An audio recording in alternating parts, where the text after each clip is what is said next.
Well, hello guys. We're so glad you could come out and join us today for this 1 hour lunch and learn session. I want to thank Dr. Helmrich and the steering committee, Dr. Trudell, who asked me to come and speak. Situational leadership is one of the things we're going to talk about today, and it's the theory out of all the leadership theories that is my favorite, is the one that has really fueled my passion for leadership. I was first introduced to situational leadership probably 25 years ago, to date myself, and it is the theory that really has stuck with me throughout my healthcare and business career, and it has been of great benefit to me in guiding my personal leadership practice. So if you've heard of it before, that's great. You're going to probably get a refresher, and if you haven't heard of it before or learned about it before, I think that you'll find situational leadership theory very insightful. If any of you have ever read the book by Ken Blanchard, 1 Minute Manager, he introduces the concept of situational leadership in that book. So research shows us that the most common error that a new leader or new supervisor, typically a new leader starts in a supervisory role, makes is the tendency to step in the role and be too autocratic or too directive, too telling, too bossy. And most of us probably know some leaders that have started out that way and stayed that way because they never learned a better way. And so today, the concepts we're going to talk about will help reveal to you a better way and help us understand why an autocratic or telling directive leadership style is really not the best for us today in terms of meeting the needs of our organizations and environments in 2016. So we're going to look at optimizing your leadership style by being able to be flexible with that style. The learning outcomes for today, or when you leave this session, you should be able to explain the difference between transactional and transformational leadership approaches. You should be able to identify your primary leadership style. We're going to do a table exercise with a survey that will help you identify that. You should be able to apply situational leadership theory to help you determine what the appropriate leadership style should be for you in any given situation based on the needs of your followers. And then you should leave with some perspective on where servant leadership fits in this overall concept of situational leadership. So to begin with, I like to sort of set the backdrop by talking about the transactional transformational continuum. 25 years ago, when I was first introduced to situational leadership, you didn't hear the word transformational, and the concept transformational leadership was not well known. What we did hear in leadership trainings were the autocratic participatory continuum, okay? So this continuum represents an advanced development of those original concepts. We understand it much better today based on the research that has been done. So what I want to share about the transactional transformational continuum is, these are two approaches to leadership that represent two ends of a spectrum of leadership that don't operate in a vacuum or in isolation from each other. Rather, we all have some elements of a transactional approach and some elements of a transformational approach in our leadership styles. It is whether we are primarily transactional in our approach or primarily transformational in our approach that really defines our leadership style for our followers. So transactional leadership can best be remembered by tying it to the concept of the task or the work unit. Transactional leadership is recognized as being task-centric. A transactional leader is focused on the work, and he or she sees that exchange between leader and employee or subordinate as we are exchanging work for pay. I'm expecting from you a given amount of work at a certain level of quality, and you're going to expect from me a certain amount of pay for that. And he leads or she leads from the perspective of that transaction. So there's focus on the task, there's heavy focus on production. And as you can imagine, this approach, the transactional leadership approach, originated in the industrial age. So it comes from primarily a plant assembly line type mentality. And with it, there is a tendency for the leader to be more autocratic or more telling, more directive in their approach. And as you could probably also imagine, there's a tendency for leadership to be top down, meaning command and control. That directives will roll down from the top and employees or subordinates are expected to follow. So very much a hierarchical type organizational approach to leadership. Transformational leadership, on the other end of the spectrum, is people-centric. It's focused on people, it's focused on the relationship. Transformational leaders understand that it is through valuing people and building the relationship that the best outcomes will come. They understand if I invest in my people, and I help them grow and develop, show that I care about them and believe in them, they are going to perform at their best. And they know that that's going to directly impact their productivity and their outcomes. So they're not so focused on the productivity or the outcomes as much as they are the person and their relationship. This is an approach that has developed primarily in the knowledge age that we operate within now, and it's an approach that's critical for creativity and autonomy to develop within our workforce. Of course, this would mean that the leaders are more participative and collaborative in their approach, and leadership here is more top-down and bottom-up. And when you hear bottom-up, you may say, well, what does that mean? And the bottom-up could be that rather than a leader or the executive team rolling out a new directive, they will have some discussions with the staff, the employees, and talk about the direction that may be coming and get input on that. So that input becomes a bottom-up piece of leadership management and two-way communication between the workforce and leadership. Or another way that you see this, and you see this prominently now in healthcare and really in manufacturing, somewhat in business, also now developing in education, you'll see the widespread use of teams. And so in some very well-developed high-performance organizations, you'll see the extensive use of self-managed teams. And those self-managed teams have the autonomy and the authority to take a given problem and go out and make all the decisions they need to make regarding improvements and how to fix that problem, right? And you guys are probably engaged or have been engaged in some of that work here within the hospital system. So that's a bottom-up component where really it's the workforce, it's the people who are helping to generate change and improvement, and in that regard, leadership. So what I hope that you would remember about transformational leadership is that it is a differentiator for those organizations that are seeking transformational change. An organization that's seeking transformation in their financial, marketing, customer service, and employee satisfaction outcomes has got to have transformational leadership at the helm in order to accomplish it. That won't be accomplished with an outdated transactional approach. Oh, sorry, wrong way. So situational leadership theory is what we're going to go dive a little deeper in today. And this theory was originally developed by Hershey and Blanchard in the late 1960s. It was first released in their organizational behavior text publication, and then subsequently they addressed it in a friendlier format in the 1 Minute Manager. But situational leadership theory, it would really will give us a guide for how to operate on that transactional, transformational continuum and help us see that there is a place for transactional styles. And we do need that in our toolkit. We need the ability to be telling and be more directive at times. We just need to know when that's appropriate, when that's not. So situational leadership theory is all about finding the optimal leadership behavior style for a given situation based on the needs of your followers. And it involves 3 skills. First of all is, and always with any leadership endeavor, is setting vision and goals and helping define where it is that we're trying to go. And then diagnosing the developmental level of your followers. And then, once you have done that, matching your behavior as a leader to the developmental level of your followers. It's really our job to meet our people where they are and help bring them forward.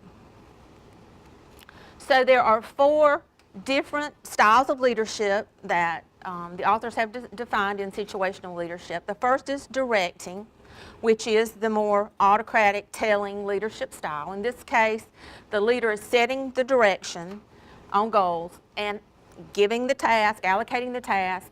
The leader is going to be more directive in showing exactly how, what, when, to perform, and then will closely monitor that performance. Okay? So yes, in this case, the leader is going to be looking over the follower's shoulder and making sure that everything's being done right. So close relationship there.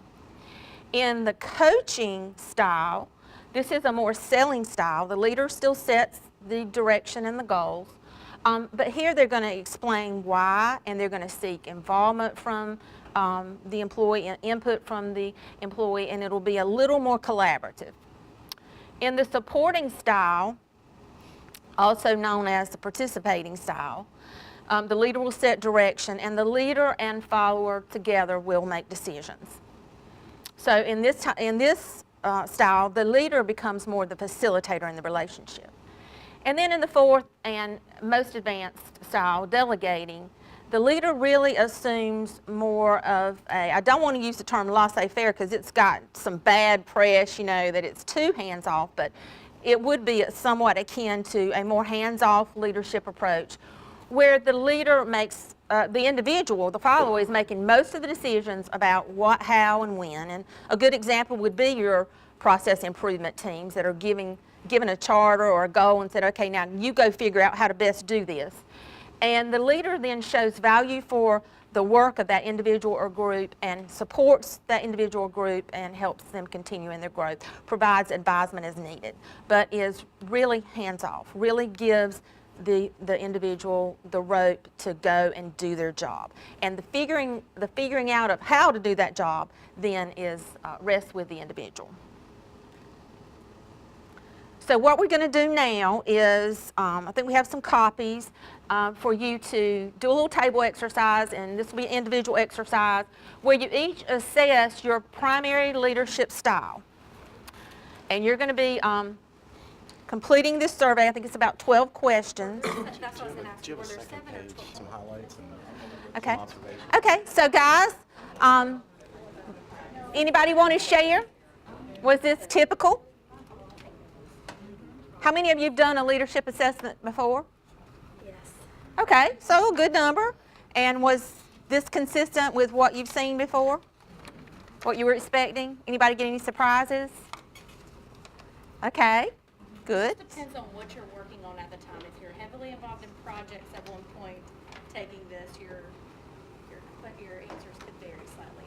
That's very, very well true. Very well true.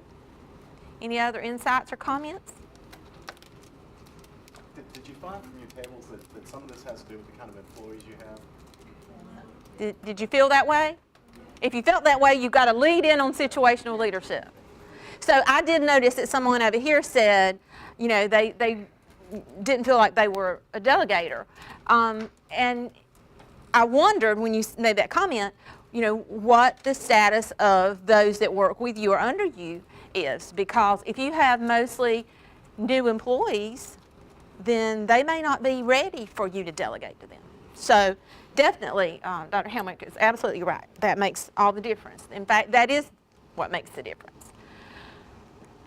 So here with situational leadership style, that's exactly what we're going to see. That our leadership styles vary from person to person based on our followers. And it's 2 specific differentiators or characteristics of our followers, defined overall as their readiness or their developmental level. And that is their competence. Do they have the knowledge, skills, and ability to do the work that we may be leading them to do? And second, their commitment, which when Blanchard and his colleagues developed the concept of commitment, that includes confidence and motivation, okay? But they call it commitment. So those are the 2 dimensions that you evaluate your followers on to determine what style they need from you or what approach they need from you. There are 4 levels of follower maturity that you look at to determine how you're going to respond as a leader. The first one is developmental level 1. The follower will be low in competence and low to moderate and even could be high in commitment. If it's a brand new employee and they're in the honeymoon phase and they're all excited and enthusiastic about their new job, their commitment could be very high. So that is a difference maker there. You'll see in this model in some publications D1 will be listed low, low, and in some it'll be listed low, high. And so if that's confusing for you, in fact, it might be this one or another one of the particular diagrams I looked at, that was the case. And that is why, because that may vary with developmental level 1. Typically, developmental level 1 applies very strongly to new employees because, they come into the job not really knowing how to do what's required of them. Therefore, competence is low, knowledge, skills, and ability is low, and commitment may be low, moderate, or high. Developmental level 2, and they're called enthusiastic beginners. Developmental level 2 is described as low in competence and some commitment, and this may be described as your disillusioned learner. And this could be an employee that's, say, been here 6 months or 9 months. Maybe they've finished the orientation period, and they've learned a lot. They don't yet feel fully competent in their role, and the honeymoon's over. Reality setting in. This is going to be, hard work. So that would describe your developmental level 2 follower. Developmental level 3 followers are moderate in competence. They are progressing in terms of their development in knowledge, skills, and abilities. The high in commitment, they're called the capable but cautious follower. And then developmental level 4 are your jewels. They are those that are seasoned. They have knowledge, skills, and ability needed for the job. They're high in competence, and they're also high in commitment. They're able, they're willing, they're gung-ho. They want to grow, develop, and get promoted and have opportunities. And they're known as your self-reliant achiever. And our job as a leader is to meet our followers where they are and help walk them forward. I don't know if this hospital uses Studer's approach. You guys heard the Studer group and you know their approach, and some folks are nodding heads, but one of those things is to meet your visitors and walk them where they need to go. Well, that really is our job as a leader. It's to assess, diagnose where our followers are and meet them where they are and walk them to where they need to go, or lead them to where they need to go. So now I've given you an overview, I've defined the concepts, and now you're going to see a quick video clip that is sort of going to put all this together for you.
to help put it together a little bit for you?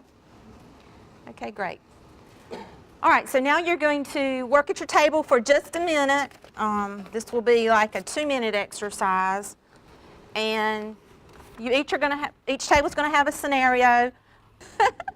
So now we're going to just move into another concept on the transformational leadership continuum that I just wouldn't be content in my heart if I didn't at least kind of pop the top on this with you. You probably or may have been introduced to servant leadership. For those of you that work in healthcare, it's very prominent in healthcare organizations right now because it fits with our caring beliefs. But servant leadership was initially coined and developed as a concept by Robert Greenleaf in 1977.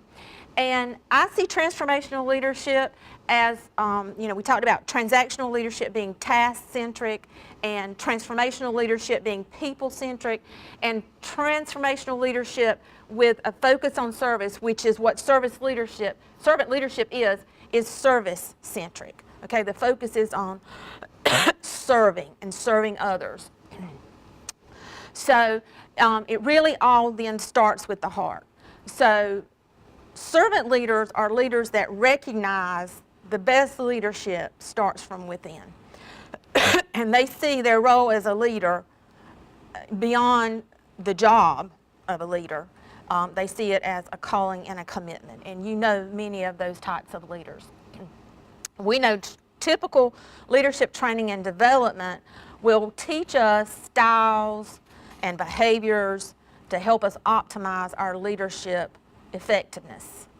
But that's really an outside approach to developing us as a leader. And Blanchard and Hodges in their 2005 publication call this, their 2005 publication is Lead Like Jesus. And they call this the hands of leadership, where we try to change leadership from the outside when we do training and development. But they call us to a higher level and say effective leadership really is determined to start on the inside through the heart of leadership. So they call us to be aware of not just the hands, the behaviors, the style of leadership, but also the heart of leadership from which we lead. McDonald, in Blanchard and Hodges' text, says there are two types of leaders, driven leaders and called leaders. And this really spoke to me. Driven leaders think they own everything. Their relationships, relationships are mine, my possessions are mine, my position's mine, and you'll even hear some leaders say my people. My people are mine, very, what's my word? Possessive, thank you. Very possessive over even their staff, their people, their employees. Called leaders, however, believe everything is on loan. We are stewards of all that God has given us. So our relationship, our children, our spouse, our possessions, our jobs, everything is on loan to us. And therefore, called leaders tend to be better stewards. And this is the base from which servant leaders operate. Last point, because we are at our time, but the ultimate leadership competency, as defined by Blanchard and Hodges, is that of integration, where we as leaders are called to integrate our life. That means who we are as a person, who we are as a leader, and who we are as a Christian is who we embody and present in all of our roles. So I would just challenge you all to ponder those concepts, to continue to read and learn, to books that I would recommend.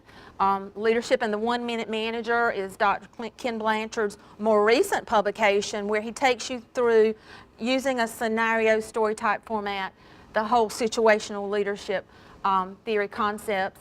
And then his other book, Leading at a Higher Level, which helps us to apply that in the context of creating high-performing organizations. So it's been a pleasure to be with you. Are there any questions about anything we've talked about? Great. Well, we'll make this presentation available to you. Tracy will send that out, as well as I've given you a graph, and this is what stayed with me in my leadership career. I I could see this little graph in my head, and I related, because the version I had, it all lined up. This was a 25-year ago version, but you can find some of those online, where your unable and unwilling followers line up perfectly to telling or directing S1 style. Your R2 unable but unwilling line up directly with S2 or selling. Your R3 able but unwilling line up perfectly with S3 participating, and then your R4 able and willing, those ready to go, line up perfectly with S4 delegating. And this is a bad copy, I apologize for that, but we'll email out a good copy because this is one of those you may want to keep near your desk as a reference. And what you'll find is as you use it, this will just become a part of your thinking. And you won't be challenged with those situations where, okay, now how am I supposed to deal with this quite so heavily. But I'm happy to take any questions you may have.